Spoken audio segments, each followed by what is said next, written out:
Welcome, Wargamers, to the dark and crushing depths of the mortal realms. Today, we are talking about the Deepkin in their ongoing struggle to survive the forces of chaos, and in this example, most notably, the Skaven.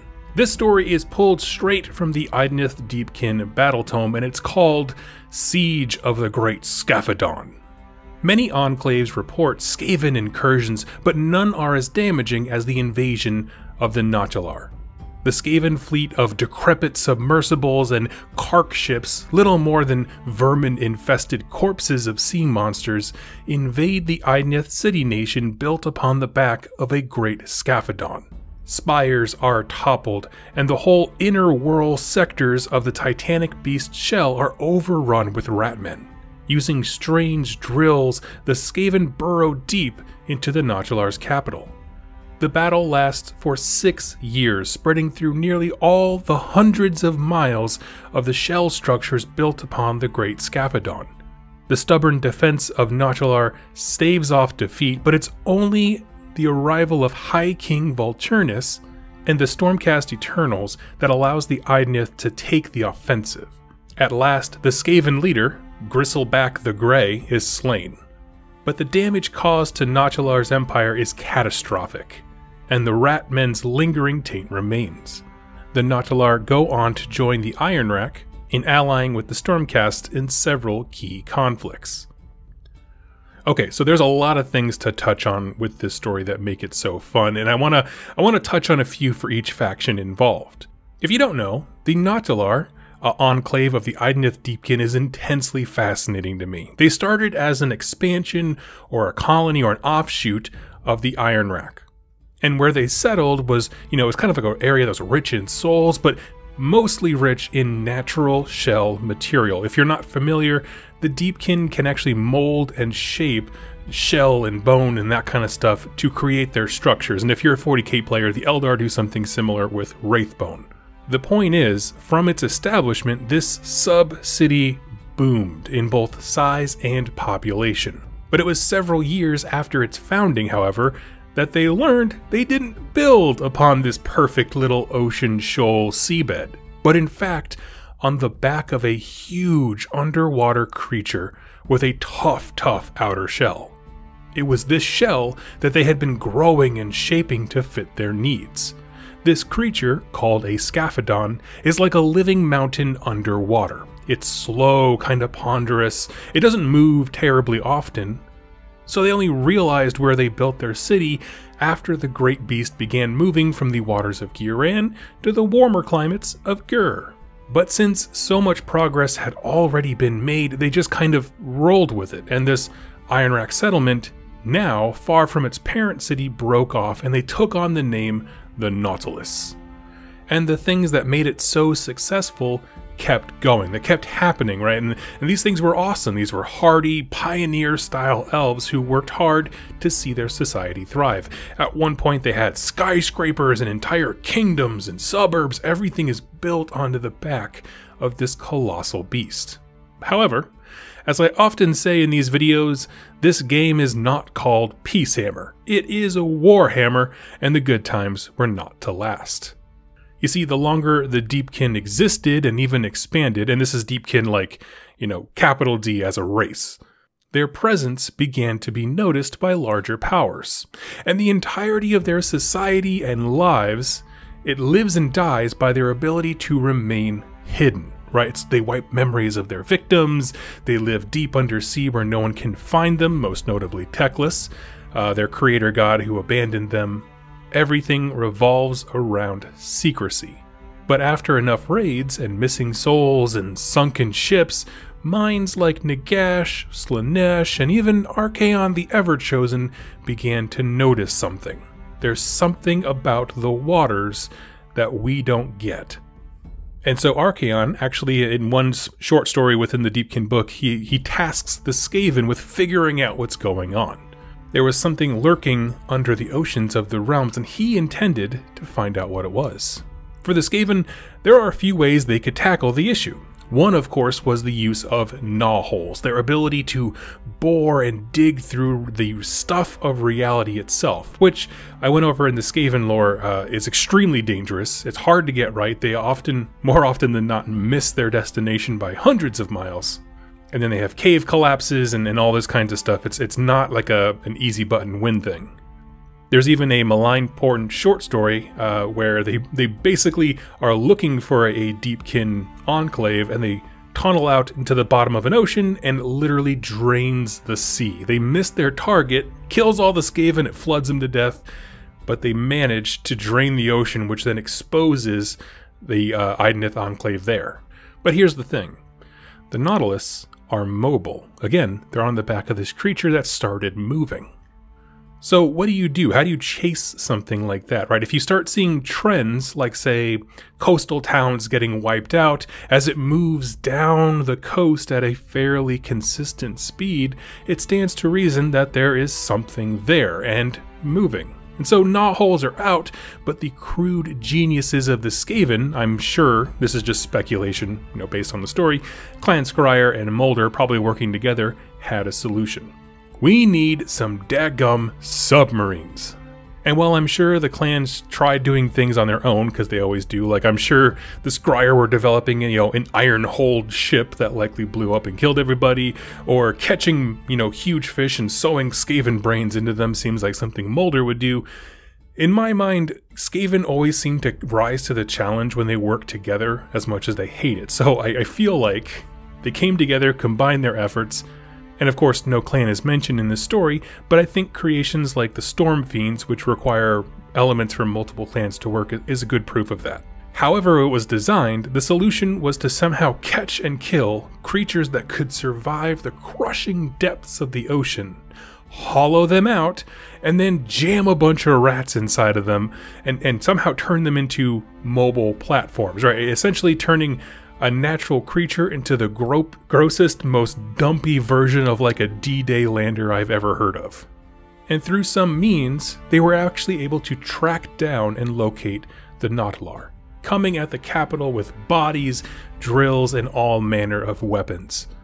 Now, one line in this that really just dropped my jaw was the idea that this battle had been going on for 6 years. Because all the references to, the Nautilar in the Deepkin book is like, yeah, they recently had some Skaven trouble, but they're good, they're doing good. It's like, no, dude, this has been an epic 6-year-long battle, right? It just feels different. They might be on the upswing now, but like, that's huge. And while the Deepkin of Nautilus are very talented warriors, whatever means of reinforcements or weaponry the Skaven had gave them a huge edge, and the defenses would only ever hold, right? They lost huge sections of the city, they kept getting fallen back until they built a really good defensive line, but they couldn't get the inertia to go back on the offensive. Because if there's one thing that is repeatedly hammered home about the Idoneth Deepkin is they simply don't have numbers. This is a fairly elite race.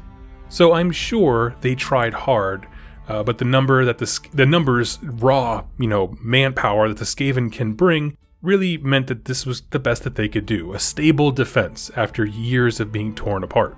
Now, how exactly High King Volturnus and this Stormcast Eternal Host learned about this and then showing up is a mystery, but given that the battle lasted for 6 years, I imagine someone let it slip. Because remember, these elven kingdoms, they hate to show any form of weakness.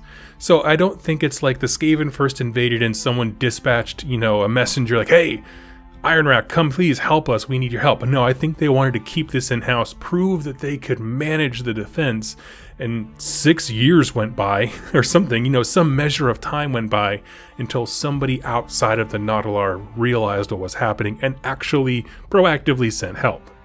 But soon after, Volturnus and some Stormcast arrive, and this might have been part of a diplomatic thing, like, hey, we'll show you what kind of societies we have, pull back the curtain a little bit, you can step in, show us what kind of warriors you are, Stormcast, and then, kind of suss each other out, if you will. But when they arrive, the Skaven are finally driven back. However, there are some remnants, because they burrowed so deep into this Scaphodon, this huge beast. But after this, the Nautilar for the most part are doing fairly well, albeit they were nearly annihilated and the city needs rebuilding and on all this stuff, I'm sure depleted numbers, but they're still a masterful race. They've just kind of taken a really good punch from the forces of chaos, which is quite honestly amazing because most of the enclaves we read about that have a true incursion on them really don't do so well. They have to like totally abandon things, but not so with these guys, and that's pretty great. So let's transition here and talk about why is this so cool. There's a few things going on. One, I wish that Age of Sigmar showed us more colony locations, right? We have these big cities, and we might mention a smaller town here and there, but I feel like we don't spend any time in them. Well, the idea that Nautilar, you know, is a kind of break off from the Iron Rack, that I feel like they were initially maybe a pioneer town. They were trying to expand, trying to grow their race. Again, the Deepkin are all about survival, but then also they want to thrive, like they really do. So having what is, in my mind, sort of a frontier town become its own enclave is a really neat idea that I wish we explored more often. Then, and just building, you know, a city on the back of a turtle, it just reminds me of like Aladdin, King of Thieves, and I just like, oh, this is the coolest thing ever. The giant turtle comes up and there's like a whole city of gold built on his back. Like, this is the coolest thing ever. But I'd also like to see more depictions of Skaven like this. So when we talk about Skaven a lot of times, you know, the stories always tend to focus on their duplicitous nature. They're always trying to scheme and like screw over the next guy in charge, that kind of stuff. But I want more stories like this where it's like they were given a task that seems impossible that other races can do. Like, I can't think of any other chaos faction making this happen, right? Because none of them have, I feel like, the imagination to like come up with the idea of like, I call them D-Day landers, but you know what I mean? Like the little hollowing out animal that can actually go to those depths and make this happen. I can't picture Khorne warriors doing that, or Nurgle. I don't know. It seems like they are the perfect chaos faction for this type of engagement. Nobody else can fill their shoes, and I want more stories like that because I love when factions have those moments that seem utterly and completely unique to them, right? Those are like highlights. So yeah, this is a Deepkin story, but I feel like it really exemplifies what makes the Skaven so dangerous. If I get a bunch of maniacs, mad scientists, and questionable ethics at best, the best of days, on a problem. The problem is, how do we track something that's going underwater? They will figure it out, and it's going to be probably like, you know, thousands of rats will die in the process of experimentation, but they will solve this problem, and I think that is a great highlight as well. I'd really love to see stories that depict this, because one, I really like siege stories, you know, where you have defenders and attackers, and it's like a prolonged thing of like, how are we going to solve this problem?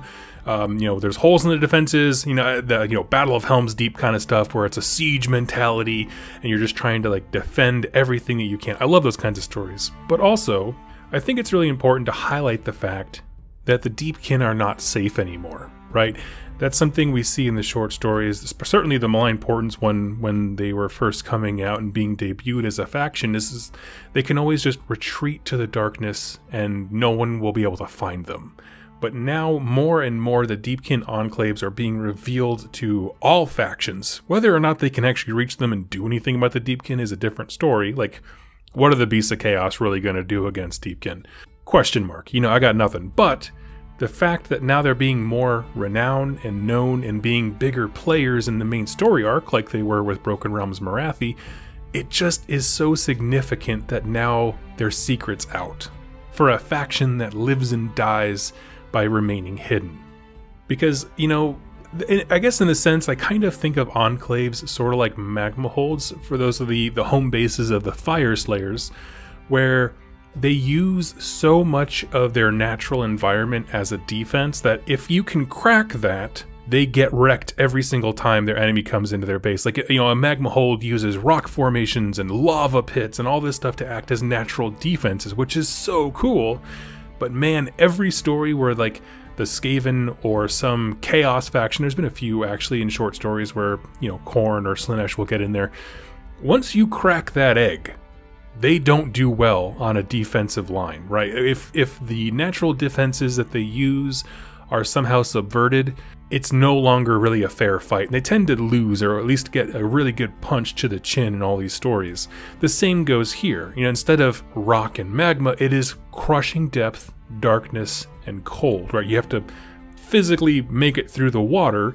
And yeah, once you kind of breach into the ether sea, you can breathe and that kind of stuff, but getting there is so hard. But man, once you do, how many like defensive structures do you think the Deepkin truly build? And like, I don't think a whole lot, to be honest with you. I think between the secrecy and the crushing depths and the difficulty in actually reaching them, I can't imagine there's a lot of like barricades and substructures and fortifications and all these kinds of things.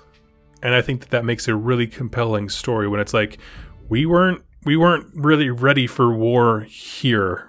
we were used to like going out and raiding and taking whatever we want, but you guys are like, you know, on my doorstep, and that's not cool. And I'd love to see more things like that. So, friends, tell me your thoughts. What'd you think of this story? I wish that there were some heroes that we could latch on to, some named characters for Nautilar and that kind of stuff, but hopefully they'll come out at some point. So let me know in the comments down below. We'll keep the conversation going. Thank you so much for watching and listening, and I'll catch you next time. Happy wargaming.